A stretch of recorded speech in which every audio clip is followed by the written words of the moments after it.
Alright, so this is what we're dealing with in this corner. This outer rim joist is rotten right there. So it sits lower on this beam. So that's an issue, and I need to lift this part and sandwich in a piece. And there's a bunch of nails and stuff to cut out of the way. And then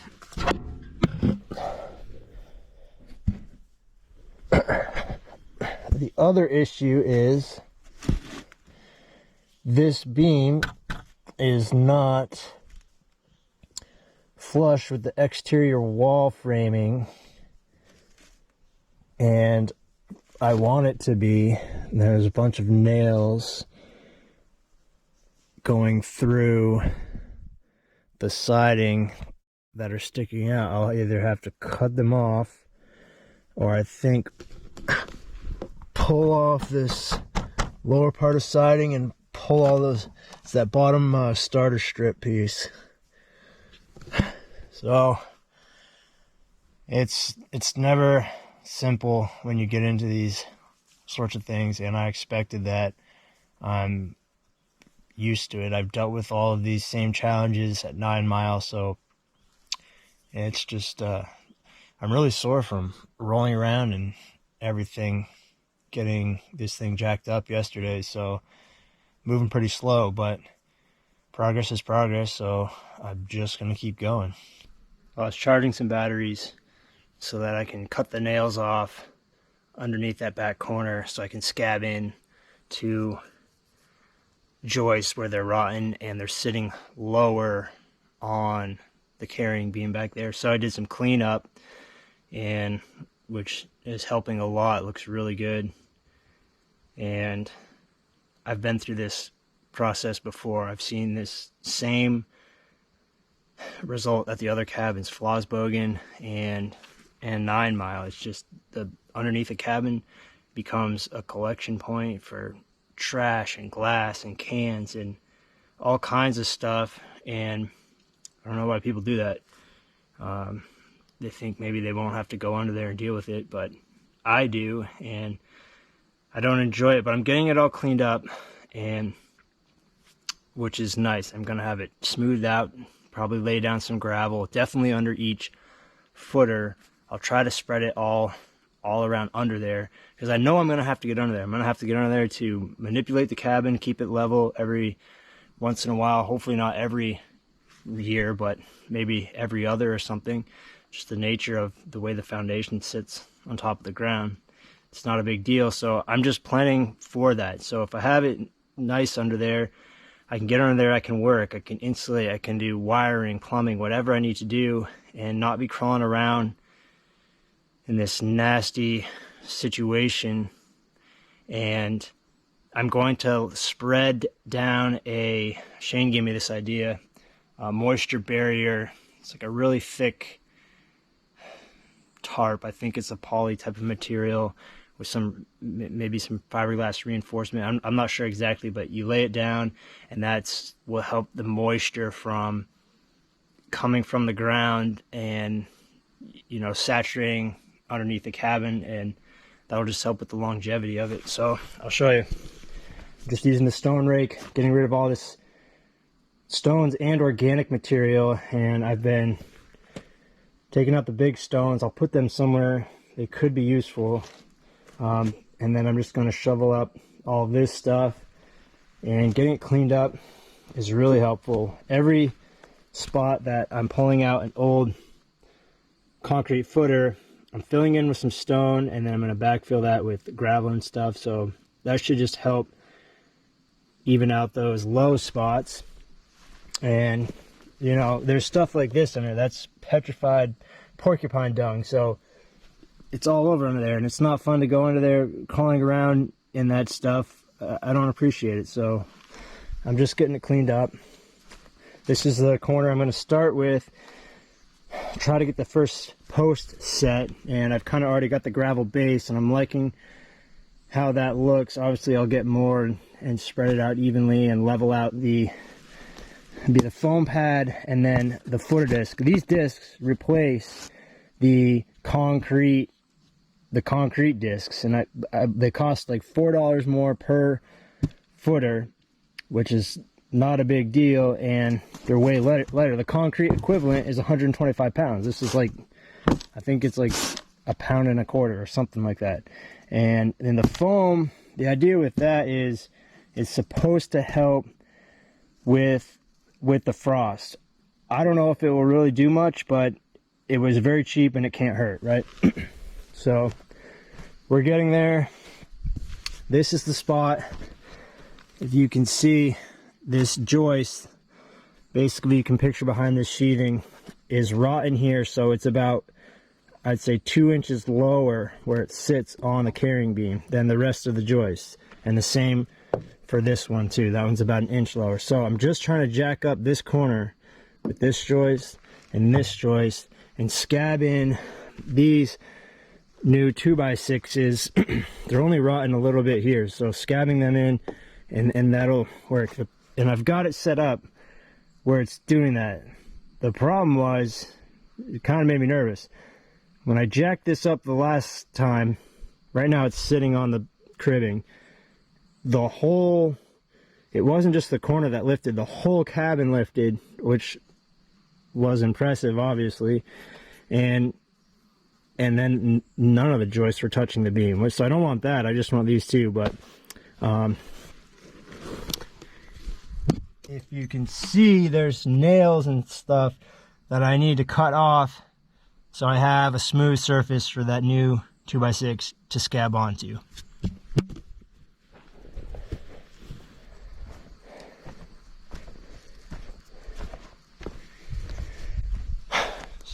So that's what we got going on. Analyzing this, I know I'm going to have to remove the floor, which is totally fine because I think the majority of that musty smell is coming from the floor, and it will be actually really simple to remove that, and then I'll be able to address a few things and slam down brand new Advantech, which I'm really excited about that. So it's just, this is the uphill battle, is getting this foundation set, fighting all of these little battles in that overall scheme. But once I get that first corner set and that first corner post set, and then I can just work it from there while the foundation set, and then on to the next thing. So just keep going.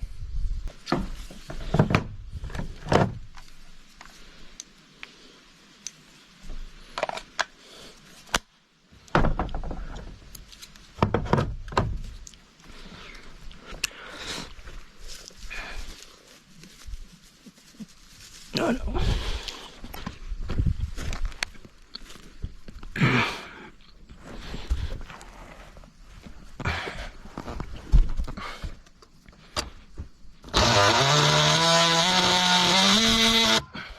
Get my glasses.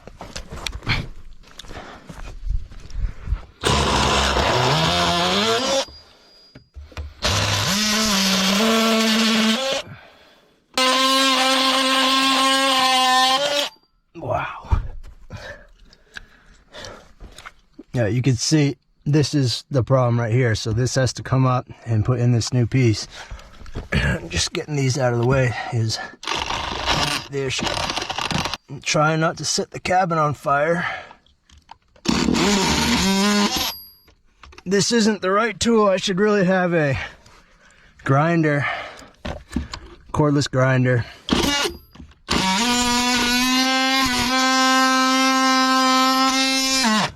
There, Grace. Here's the inspector. What do you think? Not safe? You're not impressed? I know. Well, I already killed this blade. Like I said, this is not the right tool for the job. Alright. I got it with just the hammer. I just need to come up more. But this one is good to go. So I'll send this one home.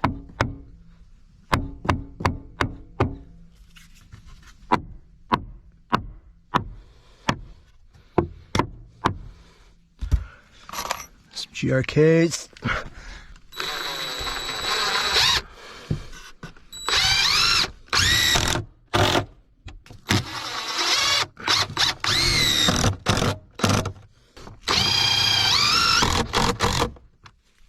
That is a big spider. There's a lot of spiders.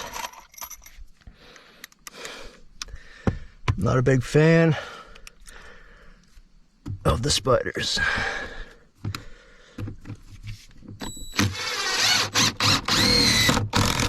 Whoa! Where'd he go? All right, buddy, come on. Yeah, go, go, go.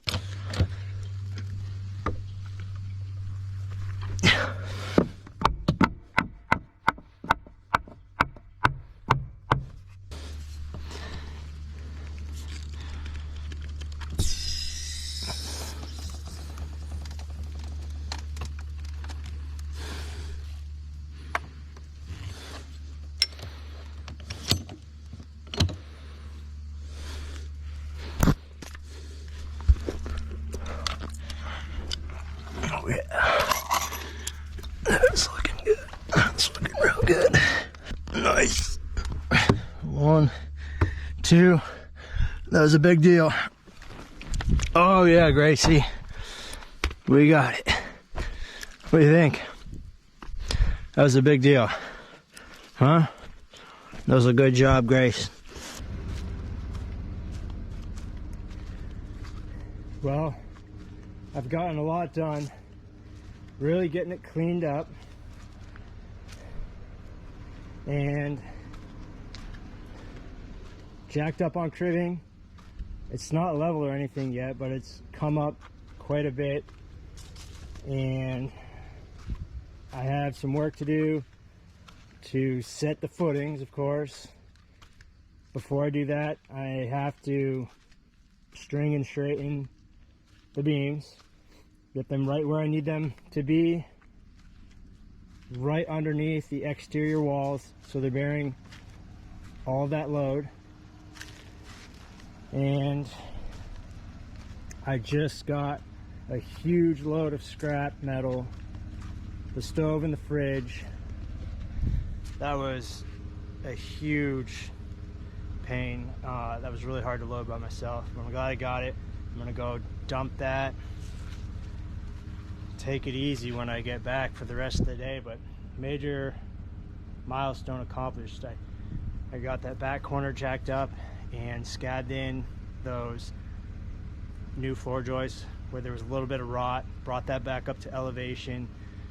Things are just looking good, and I think we're kind of moving on to the next phase of this foundation project, so I'm pretty pumped about that.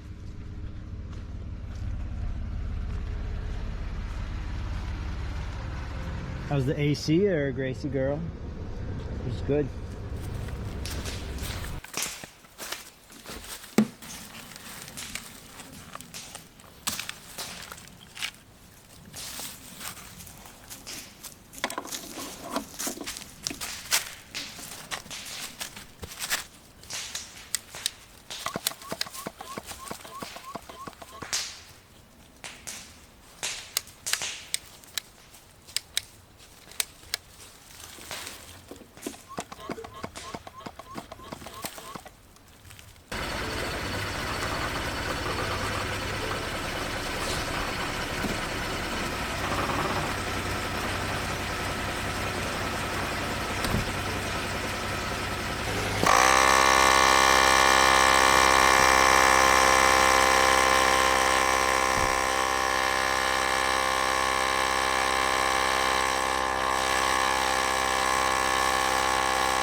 Hmm.